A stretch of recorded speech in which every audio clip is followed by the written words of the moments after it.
parce que effectivement ils peuvent tomber sur des tableaux comme ce tableau de Césari. C'est encore une fois les images. Mmh. Bah, c'est vrai que les images ont une puissance évocatrice qui peut parfois déstabiliser, mais c'est ça ce qu'on attend de l'art. On attend de l'art d'être un peu déstabilisé, d'être un peu gêné. On a besoin aussi d'être un peu bousculé dans nos convictions. Donc on attend d'une œuvre artistique qu'elle soit un peu subversive. Et donc visiblement, ces jeunes, mais je leur jette pas la pierre parce qu'ils se rendent pas compte, à mon avis, de ce qu'ils perdent en fait. Ils perdent beaucoup. Ils croient se protéger en refusant de voir ces choses-là, mais en fait ils perdent la curiosité, ils perdent la réflexion, ils perdent aussi l'ironie, parce que ça fait du bien aussi d'avoir des œuvres qui vous déstabilisent. On a besoin aussi d'être un peu déstabilisé. C'est le retour du religieux. Bah, c'est sûr qu'on a vu depuis ces dernières années le religieux n'a jamais disparu, mais il y a la prétention du religieux de revenir dans l'espace public et de réorganiser le débat public. Et on retrouve en fait des phénomènes qu'on connaît depuis des siècles. C'est que les libertés se restreignent.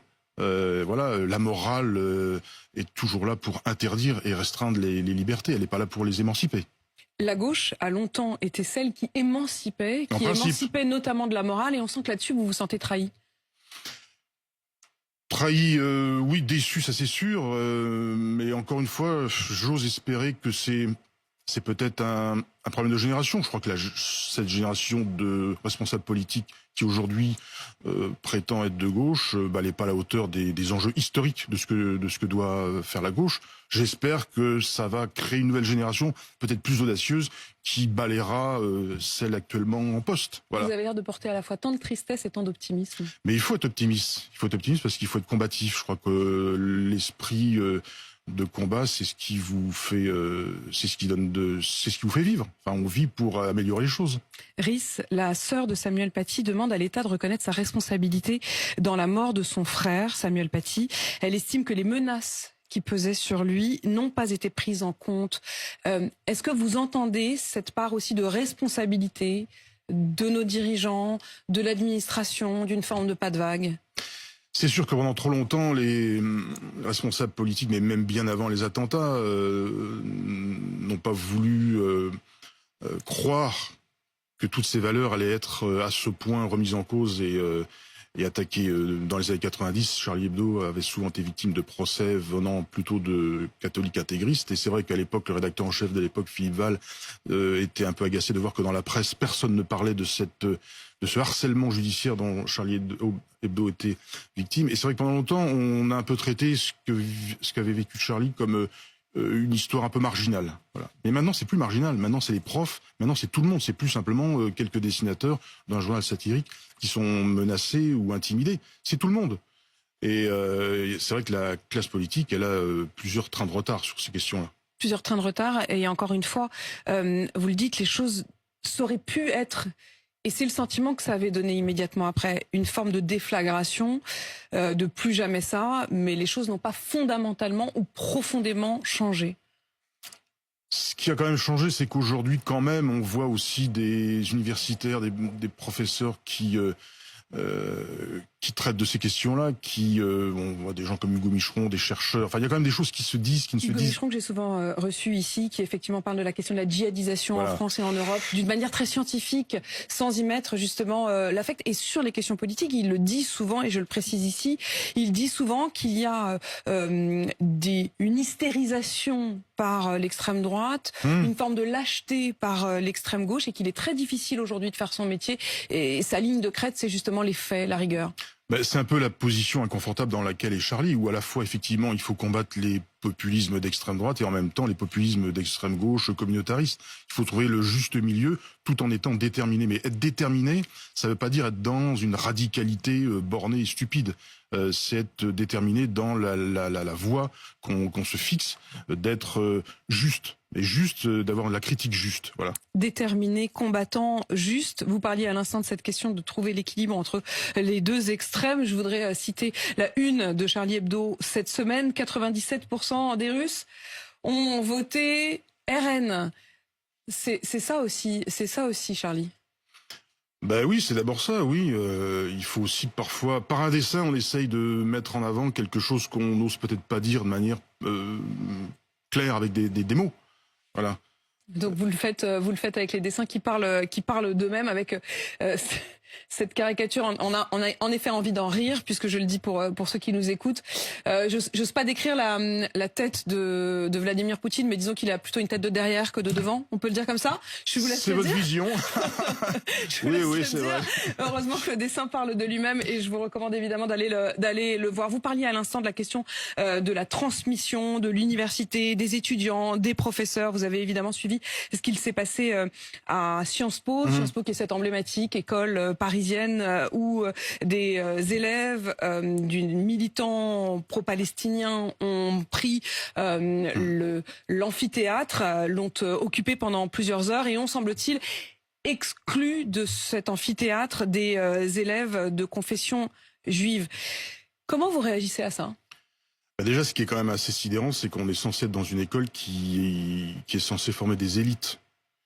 Et quelle élite ça va former qu'est-ce qui va sortir comme élite d'une école où se déroulent des choses comme ça? Parce que là, c'est quand même Sciences Po.